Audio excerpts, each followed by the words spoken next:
Podcast Salud Sexual Masculina. Bienvenidos al segundo episodio del podcast Salud Sexual Masculina. En esta oportunidad vamos a hablar de plan de manejo y el enfoque de un paciente con disfunción eréctil cuando asiste a consulta con el especialista. Mi nombre es Guillermo Romero, soy médico urólogo, sexólogo, especialista en salud sexual masculina. Espero que se sienta como en mi consultorio y resulte muy provechoso este contenido. Bueno, entonces iniciemos. Poner estos temas y hablar con otra persona de asuntos tan íntimos no es fácil. Obviamente debe realizarse en un ambiente privado, que el paciente se sienta cómodo y sin ninguna prisa, sin ningún afán. El hecho de buscar ayuda y dar el primer paso ya es algo muy importante. A los pocos minutos de la consulta usualmente el paciente se siente muy cómodo, manifiesta todas sus inquietudes sin problema. La mayoría pues habla de su pareja, de sus problemas, de qué les gusta, qué no les gusta, la ansiedad que le genera todo esto. La historia clínica se enfoca al tiempo de aparición de la disfunción, si se presentó de manera súbita o si por el contrario fue de manera progresiva, si está asociada con otro problema sexual como eyaculación precoz o falta de deseo sexual, si tiene pareja estable, cómo está su relación con la pareja. Se debe preguntar sobre la frecuencia en que aparece el deseo sexual, cuántas veces tiene o intenta tener relaciones sexuales, y la presencia también de la eyaculación, cuánto tiempo se demora, el volumen del eyaculado, si tiene algún síntoma asociado a la eyaculación, por ejemplo si hay dolor, si le arde el eyacular. Es necesario también precisar la calidad de la erección, el grado de rigidez, firmeza del pene, si al iniciar la relación el pene está rígido y durante la relación pierde firmeza o si en ocasiones no se presenta ninguna erección. Esta información también se puede obtener mediante el uso de un cuestionario. El cuestionario se llama Internacional de Disfunción Eréctil. Este cuestionario permite evaluar la disfunción eréctil a partir de 5 preguntas muy precisas sobre la frecuencia y la calidad de las erecciones. Esto usualmente lo usamos en consulta. El cuestionario es muy bueno para evaluar la severidad de la disfunción, pero no nos informa nada de la causa que lo está produciendo. Hay 2 preguntas muy importantes que realizo en la entrevista, en la consulta inicial, que me orientan sobre la gravedad o la severidad del cuadro. La primera es si tiene erecciones matutinas, si se despierta con el pene en erección, y si las tiene, cómo es la calidad de esa erección. La segunda pregunta importante es que cuando se masturba, logra tener una erección buena. Si el paciente refiere que se despierta con el pene en erección con relativa frecuencia y la firmeza es buena, y que usualmente pasa lo mismo cuando se masturba, pero cuando está con una pareja, en ocasiones no presenta ninguna señal o la erección es de muy mala calidad, podemos fácilmente identificar que el componente psicológico en estos pacientes es importante. Es muy frecuente en pacientes jóvenes. Siempre les digo a los pacientes que un pene que tiene buenas erecciones matutinas es un pene sano. No tiene ningún problema vascular, ni neurológico, ni fisiológico.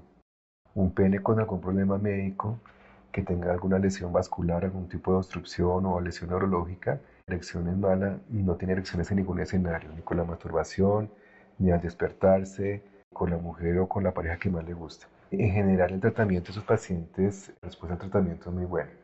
También interrogamos el estilo de vida, la dieta, si hace un ejercicio.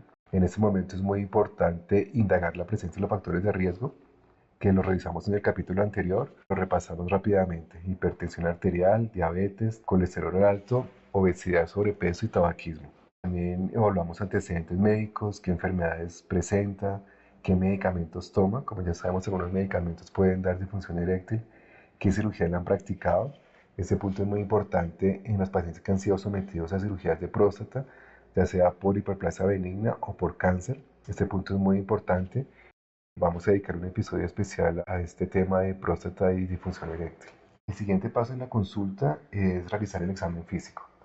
Es importante ver cómo está la tensión arterial, los signos vitales, la talla y el peso para evaluar el índice de masa corporal, si está el paciente en sobrepeso. Al examen genital evaluamos también algunos reflejos en el escroto, en el pene, los caracteres secundarios de la persona. En el pene pues hablamos del prepucio, buscamos también algunas deformidades en el pene, la presencia de placas o fibrosis en los cuerpos cavernosos. El examen escrotal es muy importante, evaluando el tamaño de los testículos en busca de atrofia testicular, de que el testículo esté más pequeño. Si esto te pasa, no lo ignores. Descarga la app Clínica del Hombre y evalúa tu caso. Los pacientes mayores de 50 años siempre les hacemos el chequeo de la próstata. Eso implica hacer el tacto rectal. En este momento ya podemos hacer una evaluación general, ya tenemos bastante información para hacer un plan de manejo. Dependiendo del caso y la edad del paciente, se recomiendan hacer algunos exámenes de laboratorio o algunas pruebas especiales. En pacientes jóvenes, menores de 40 años, sin antecedentes médicos importantes, sin factores de riesgo y que manifiestan que presentan erecciones matutinas, y con la masturbación que son de buena calidad, generalmente no les solicito exámenes de laboratorio, ya pues nos vamos para el tratamiento. En pacientes mayores de 40 años, usualmente les recomiendo realizar exámenes de laboratorio, sobre todo un chequeo, como la glicemia, un perfil lipídico para ver cómo es el colesterol. Dependiendo de cada caso en particular, es importante hacer un examen hormonal. Si la disfunción eréctil se acompaña de bajo deseo sexual, es muy importante evaluar los niveles de testosterona, evaluar la función tiroidea. Recordemos que pacientes con hipertiroidismo y con hipotiroidismo pueden tener alteraciones del desempeño sexual. También evaluar los niveles de prolactina. Pacientes mayores de 50 años, de rutina hacemos el antígeno prostático específico también. Hay estudios especiales que se indican en casos muy puntuales.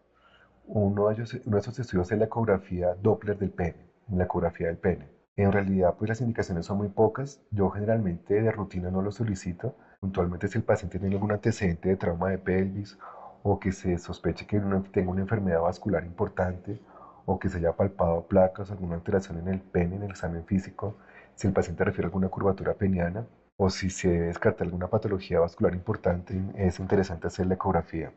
Esta ecografía es dinámica, entonces inicialmente se hace la ecografía con el pene en flacidez y después se aplica una inyección en los cuerpos cavernosos, directamente en el pene. Es un medicamento que produce una erección. Y ya estando el pene en erección, se evalúa el flujo arterial, el diámetro de las arterias, el radiólogo nos reporta pues toda la anatomía vascular del pene y el grado de rigidez de la erección. Si esta ecografía sale normal, pues en realidad es que el pene está completamente sano y no requiere ningún estudio adicional. Hay otros estudios, que es la cavernosometría y la cavernosografía, que anteriormente hace muchos años eran muy utilizados, pero actualmente con la mejoría de los equipos ecográficos, estos estudios han quedado un poquito relegados y se indican en casos muy particulares. Hay una entidad que me parece muy importante mencionar en este momento que estamos hablando de casos muy puntuales, que es una causa de difusión eréctil en pacientes jóvenes, que es la fuga venosa. Esta fuga venosa es una alteración de las venas del pene y es una causa importante en pacientes menores de 40 años.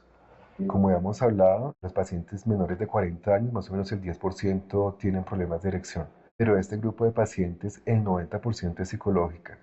Sin embargo, en algunos pacientes jóvenes es importante descartar esto, la fuga venosa. ¿Cómo la sospecha uno? Clásicamente el paciente refiere que logra tener una erección buena, pero durante la relación, durante el intercurso sexual, pierde calidad y que entra en flacidez. Usualmente esto es un problema como de nacimiento, las venas del pene son como de mala calidad.